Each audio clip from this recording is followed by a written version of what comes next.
Hello दोस्तों, सभी को राम राम। एक बात है बहुत पुराने समय की। किसी रामगढ़ नामक गांव में एक बहुत ही गरीब आदमी रहता था। उसके 3 बेटे थे। बहुत ही गरीब होने के साथ बड़ा ईमानदार था। वह अपने बड़े बेटे को एक जमींदार के या काम पे रखा। तो साल भर काम करने के बाद जमींदार ने जैसे ही साल हुआ, पूरा पैसे देने का टाइम आया, तो उल्टा गरीब आदमी के बेटे पे लासन लगा के कहा, तेरे बेटे को तो काम करना ही नहीं आता, पैसे क्या उल्टे रोटी का खर्चा दे साल भर का। मतलब इस तरह का लासन लगा के उसको निकाल दिया। तो गरीब आदमी ने कहा, ठीक है सेठ जी, मेरा दूसरा बेटा रख लो आप। ठीक है, उसने जमींदार के दूसरे बेटे को काम पे रख दिया। साल भर उससे 11 महीने काम करवाया। तो पैसे देने का टाइम हुआ तो उसने कहा, ये भी काम चोर है, काम करता नहीं, ऐसे ऐसे। मैं कहता हूँ वो मेरा काम पूरा नहीं करता। वो कोई न कोई ऐसा काम जमींदार उसको बताता जो उससे पूरा नहीं होता था, तो इसलिए उसको ही बिना मजूरी निकाल दिया। तब दोनों भाई घर आए तो तीसरे बेटे को बहुत गुस्सा आया, भाई को गुस्सा आया कि दोनों भाई को मतलब 1-1 साल उसने फ्री में रगड़ के छोड़ दिया। गरीब आदमी ने कहा, बेटा दोनों को उसने 1-1 साल फ्री में काम करवा दिया, तेरे से भी कराएगा नहीं। पिताजी मुझे जाने दीजिए, मैं सेठ से बदला लेके रहूँगा। तो वो तीसरा आदमी, थोड़ा छोटे वाला बेटा, बुद्धिमान था और सेठ को मतलब पूरा अपना बदला लेने की सोच के ही वापस काम पे गया था। तो सेठ ने भी 8-9 महीने तो आराम का काम बताते बताते उसने बढ़ा दिए। उसके बाद सेठ ने सोची, अब साल भर होने वाला है, इसको पेमेंट देना पड़ेगा। इसके लिए उसको टेढ़े काम बताने शुरू कर दिए।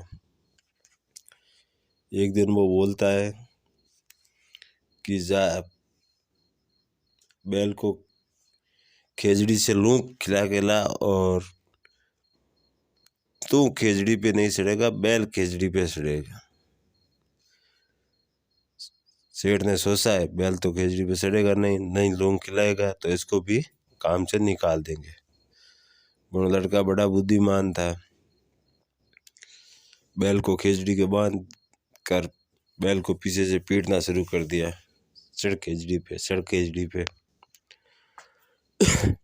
तब किसी ने सेठ को जाके समाचार दिया कि लड़का तो बैल को पीट रहा है, तेरा नौकर बैल को पीट रहा है। सेठ दौड़ता दौड़ता गया, बोला, बैल को क्यों पीट रहा है? कि आपने तो कहा था बैल को पेड़ पे चढ़ा के घास खिलानी है, ये सड़ ही नहीं रहा है पेड़ में। सेठ ने देखा ये तो तेज दिमाग का लड़का है। उसने अपना वादा वापस लिया और कहा, सोल नहीं सड़ रहा तो रहने दीजिए। दूसरे दिन सेठ ने और सोचा, इसको काम से निकले, क्या दिमाग लगाए क्या लगाए। उसने कहा, मेरे मकान की छत पे सब्जियां लगा दे, वहाँ पे धूप भी अच्छी आ रही है, सब्जियां अच्छी पकेगी, और सब्जियां लगा दे, गोभी के पौधे लगा दे मेरे मकान के छत के ऊपर। तो लड़का तो तेज दिमाग का था ही।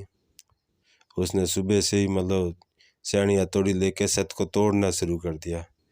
जैसे ही सेठ ने देखा सुबह सुबह तो तोड़ रहा है, कि क्या कर रहा है?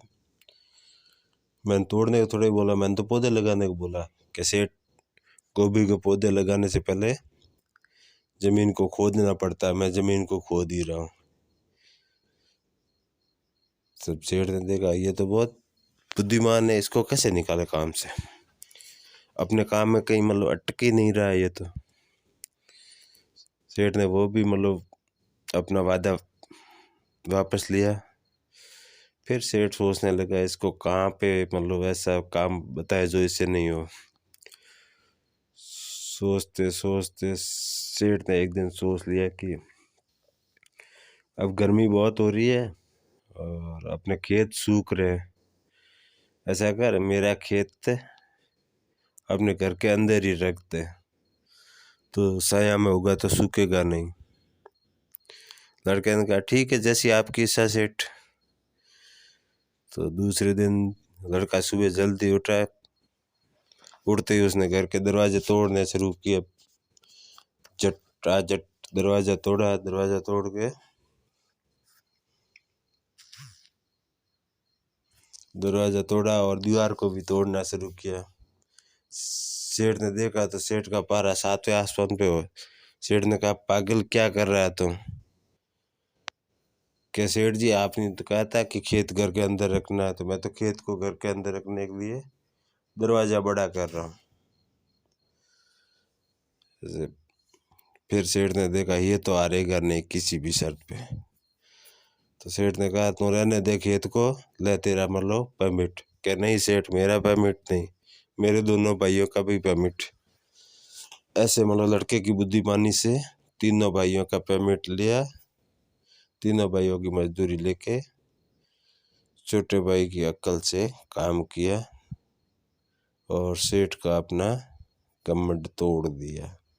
उसके बाद सेठ ने प्रण ले लिया कि किसी भी मजदूरी नहीं खाऊंगा, न किसी का भाड़े पे लाया हुआ भाड़ा और सामान खाऊंगा। नहीं तो क्या करे, कई चीज सामान चीज लावे भाड़े मातन भाड़ो नहीं देनी चीज दे पासा खान हैंग